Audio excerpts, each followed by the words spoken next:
پھر کہانی انجام پر ختم ہوتی ہے۔ کہانی میں دلچسپی کا برقرار رہنا انتہائی ضروری ہے، یعنی کہ کوئی بھی ناول لکھو تو اس کے اندر سننے والا یا پڑھنے والے کو دلچسپی رہنا بہت زیادہ ضروری ہے۔ پھر دیکھیے دوسرا پارٹ سے اس کا دوسرا حصہ ہے اس کا پلاٹ۔ پہلا تھا کہانی کے بارے میں اپن نے دیکھ لیا ہے۔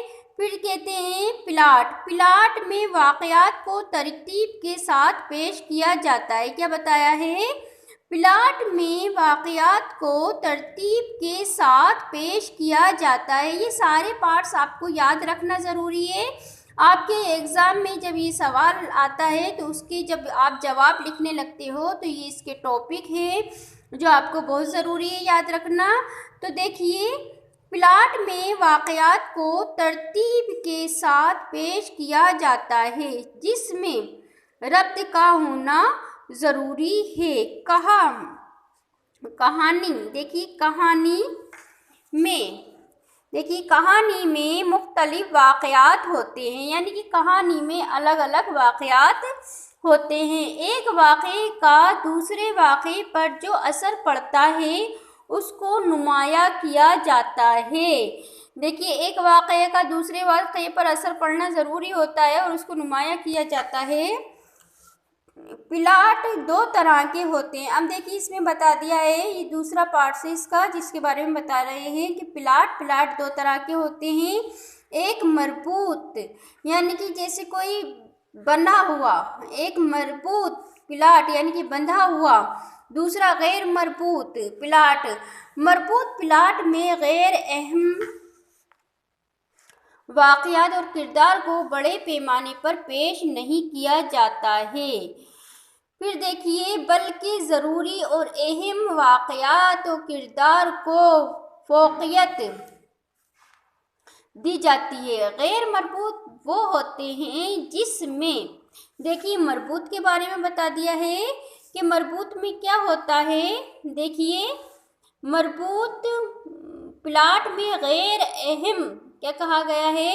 مربوط پلاٹ میں غیر اہم واقعات اور کرداروں کو بڑے پیمانے پر پیش نہیں کیا جاتا، یعنی کہ ان کو بڑے اس پہ نہیں دکھایا جاتا، شارٹ میں ان کو بتایا جاتا ہے کیا جاتا ہے، بلکہ ضروری اور اہم واقعات اور کرداروں کو فوقیت دی جاتی ہے۔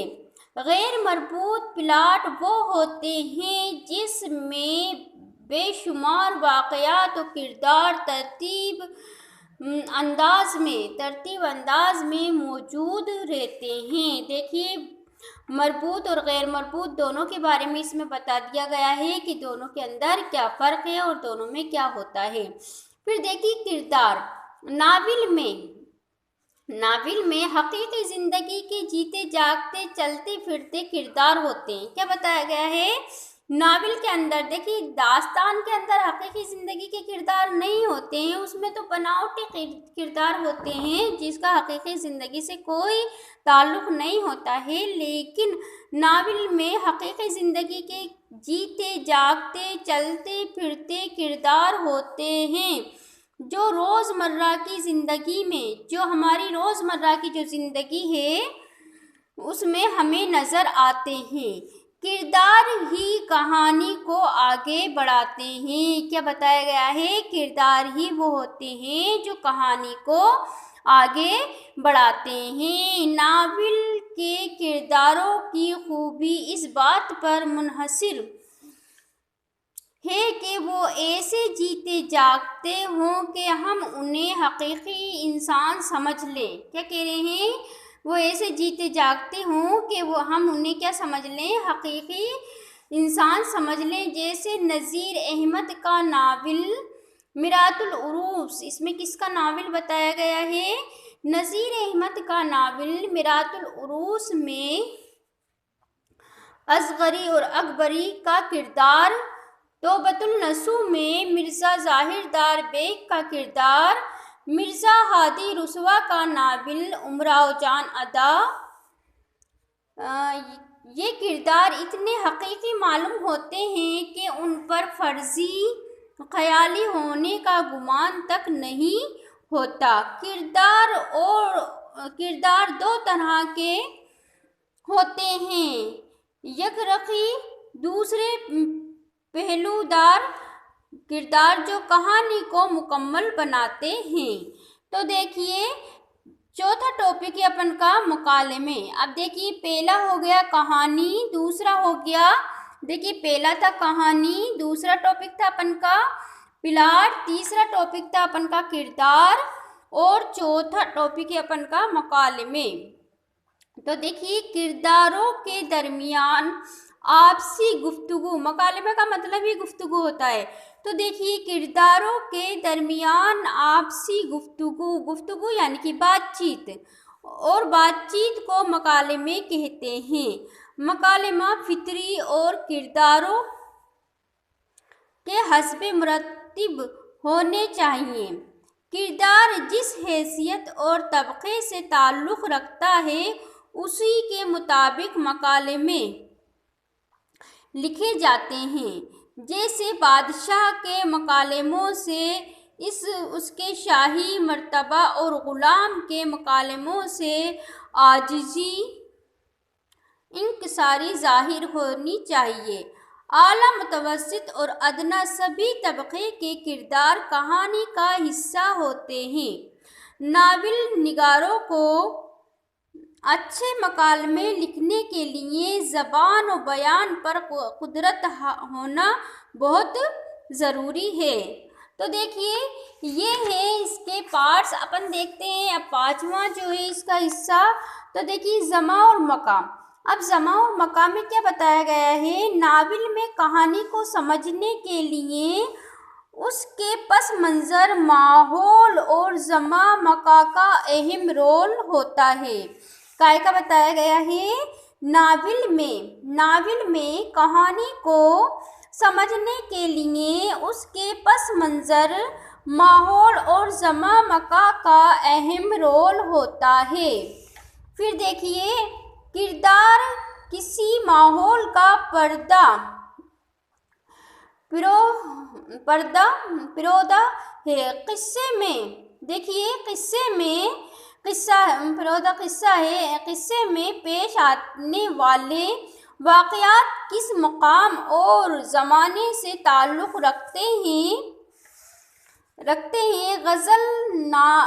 غرض ناول نہ صرف اپنے دور کی نمائندگی کرتے ہیں، کیا کہا گیا ہے؟ غرض ناول نہ صرف اپنے دور کی نمائندگی کرتے ہیں بلکہ اس دور کی تہذیب و معاشرت، اخلاقی اقدار کی اخلاقی اقدار کی جھلک بھی ان میں دیکھی جا سکتی ہے۔ چونکہ ناول حقیقت پر مبنی ہوتے ہیں، یعنی کہ حقیقت پر بنے ہوتے ہیں، اس لیے ان کا ماحول، پس منظر اور زمان مکان بھی اتنے ہی حقیقی ہوتے ہیں۔ پھر چھٹا ہے اسلوب۔ پھر چھٹا کیا بتایا گیا ہے؟ اسلوب۔ تو دیکھیے اسلوب کے اندر کیا بتایا گیا ہے؟ اسلوب کے اندر بتایا گیا ہے، دیکھیے ناول میں اسلوب کی اہمیت سے انکار نہیں کیا جا سکتا۔ اس پر ناول کی کامیابی کا انحصار ہوتا ہے۔ پھر دیکھیے مصنف کا اسلوب بیان ہی اس کی پہچان بنتا ہے۔ ہر صنف ادب کا اسلوب منفرد ہوتا ہے، یعنی کہ الگ ہوتا ہے۔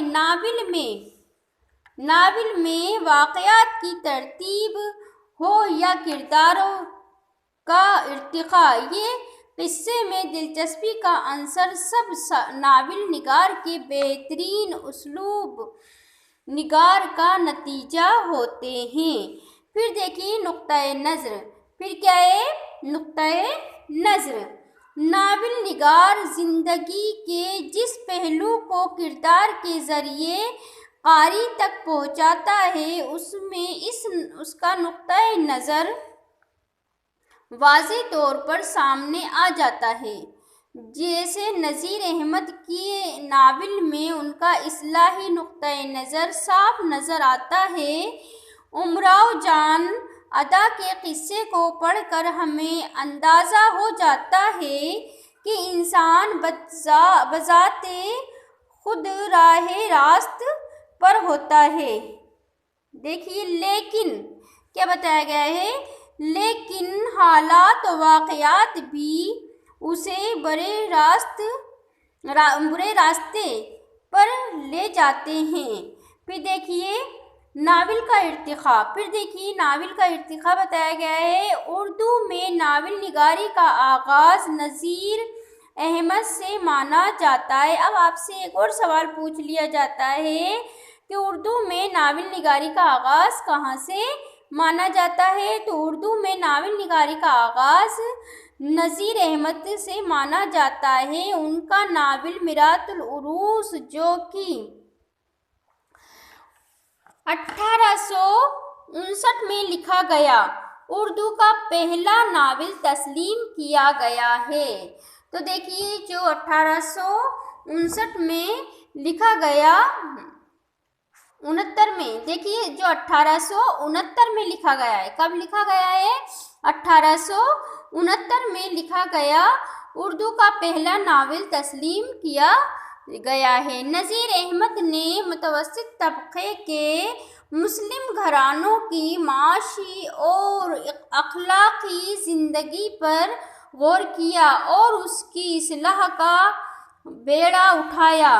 میرات العروس، بنات الناس، توبۃ النصوح، فسانہ مبتلا، ابن الوقت، ایام رویائے صادقہ ان کے مشہور ناول ہیں۔ پنڈت رتن ناتھ سرشار کا مشہور ناول فسانہ آزاد ہے، جس میں لکھنوی تہذیب و معاشرت کی عکاسی کی ہے۔ جامع سرشار، شیر کوہسار کا مانک کھڑم دھڑم ان کی نمائندہ ناول ہیں۔ تو دیکھیے یہ تھا ناول، اور آپ اس کو 2 بار 3 بار دیکھیں گے، اور دیکھنے کے بعد آپ کی کتاب کے اندر اس کو ایک بار دوبارہ سے پڑھیے اور اس کو یاد کریے۔ 3-4 بار جب آپ اس کو پڑھیں گے تو آپ کے سمجھ میں آنے لگ جائے گا، اور آپ کو اس کو لکھ کر یاد کرنا ہے، کیونکہ ایگزام کے اندر آپ کو لکھنے کے نمبر ملیں گے۔ کائے کے نمبر ملیں گے؟ ایگزام کے اندر آپ کو لکھنے کے نمبر ملیں گے، اس لیے اس ناول کو آپ کو لکھ کر ہی یاد کرنا ہے۔